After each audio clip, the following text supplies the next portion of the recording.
banyak di antara orang-orang yang tidak menghadirkan perasaan dalam dirinya bahwasanya akhlak itu ibadah. Ketika kita baca Quran, kita merasa kita dapat pahala. Tapi ketika kita berakhlak mulia, ketika kita lembut kepada istri, seakan-akan itu tidak berpahala, seakan-akan itu bukan ibadah. Padahal akhlak adalah ibadah yang sangat agung.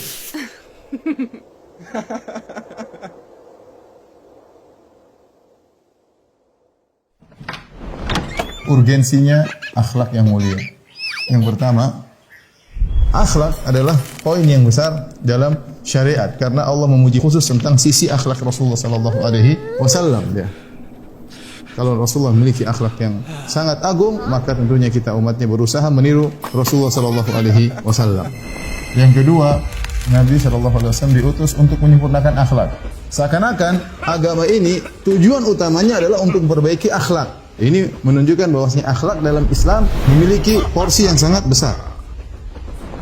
Kemudian hal yang menunjukkan urgensinya akhlak, sebab yang paling banyak memasukkan surga tiga adalah akhlak yang mulia. Ya, dalam suatu hadis dari Abu Hurairah radhiyallahu taala anhu, Nabi ditanya, apa sebab yang paling banyak memasukkan orang ke surga? Rasulullah SAW mengatakan, bertakwa kepada Allah dan akhlak yang mulia. Kemudian di antara hal yang menunjukkan urgensinya akhlak mulia, Nabi SAW menjadikan akhlak yang mulia sebagai barometer tingkat keimanan. Kata Nabi SAW, orang beriman yang paling sempurna imannya adalah yang paling bagus akhlaknya. Dan sebaik-baik kalian adalah yang terbaik bagi istrinya. Kenapa bisa demikian? Karena akhlak yang mulia adalah praktek nyata daripada keimanan. Makanya contoh seperti seorang, ya sering saya sampaikan, kalau orang pelit misalnya, berarti dia kurang beriman ya. Karena Nabi SAW mengatakan wala yujtami' asyuh wal iman fi qalbi 'abdin abada. Tidak akan berkumpul pelit dan keimanan dalam hati seseorang. Kemudian yang berikutnya, yang kelima, Nabi menjadikan derajat kecintaan Nabi SAW kepada umatnya berdasarkan akhlaknya. Gampangannya, kalau ingin dicintai oleh Nabi SAW, maka berakhlak mulia karena Nabi SAW menjadikan akhlak mulia sebagai barometer kecintaan Nabi SAW. Baik. Kemudian yang keenam, Nabi SAW menjadikan barometer derajat surga juga dengan akhlak yang mulia. Nabi SAW dalam hadisnya bersabda, sungguhnya di antara orang yang paling aku cintai, yang paling dekat majelisnya denganku pada hari kiamat adalah yang paling terbaik akhlaknya. Maksudnya apa? Surganya paling tinggi.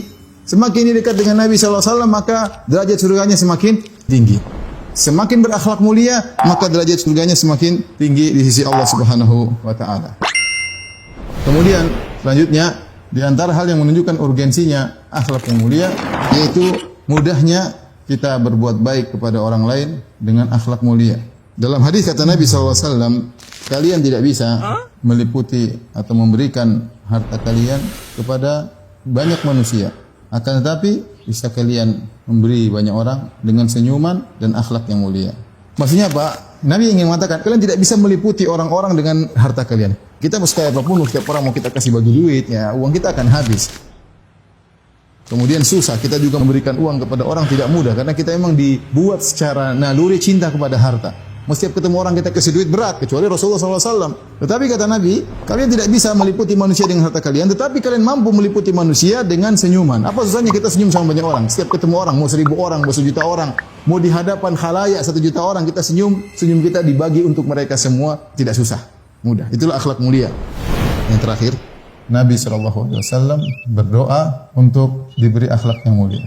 Allahumma ahsanta khalqi fa ahsin khuluqi. Ya Allah, sebagaimana Engkau telah memperindah penciptaanmu, yaitu tubuhku, badanku, parasku, fa ahsin khuluqi, maka indahkanlah akhlakku.